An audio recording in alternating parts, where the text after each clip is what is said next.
தாய் தமிழ் உறவுகளுக்கு வணக்கம். சற்று முன் பொதுச் செயலாளராக பதவியேற்றார் பெண் தலைவர் என்ற தலைப்பில் இந்த காணொளியை நாம் காண்கிறோம். சற்று முன் பொதுச் செயலாளராக பதவியேற்றார் பெண் தலைவர் என்ற தலைப்பில் இந்த காணொளியை காண்கிறோம். பகுஜன் சமாஜ் கட்சியின் மாநில தலைவராக இருந்த ஆம்ஸ்ட்ராங் கடந்த ஓராண்டுகளுக்கு முன்பாக அவருடைய புதிய வீட்டின் முன்பாக வெட்டி படுகொலை செய்யப்பட்டார். அதற்கு பின்பு அவருடைய மனைவி பகுஜன் சமாஜ் கட்சி மாநில ஒருங்கிணைப்பாளராக நியமிக்கப்பட்டார். ஆனந்த் என்பவர் தலைவராக நியமிக்கப்பட்டார்.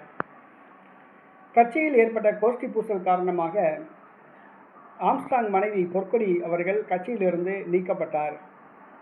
ஆம்ஸ்ட்ராங் நினைவு நாளான 1ஆம் ஆண்டு நினைவு நாள் அன்று தமிழ் மாநில பகுஜன் சமாஜ் கட்சி என்ற ஒரு கட்சியை ஆரம்பித்தார் பொற்கொடி. அதன் பொதுச் செயலாளராக சற்று முன் பதவியேற்றுக் கொண்டார். வருகிற சட்டசபை தேர்தலில் அவர் தனித்தோ அல்லது அதிமுக கூட்டணியிலோ முதலமைச்சர் மு.க. ஸ்டாலினை எதிர்த்து கொளத்தூர் தொகுதியில் களமிறங்குவார் என்று எதிர்பார்க்கப்படுகிறது. தமிழ்நாடு முழுவதும் பொறுப்பாளர்களை நியமிக்க முடிவு செய்துள்ளார். தமிழ்நாடு முழுவதும் பிரச்சாரம் செய்ய முடிவு செய்துள்ளார். தமிழ் மாநில பகுஜன் சமாஜ் கட்சி பொதுச் செயலாளராக சற்று முன் பொறுப்பேற்றார் பொற்கொடி ஆம்ஸ்ட்ராங்.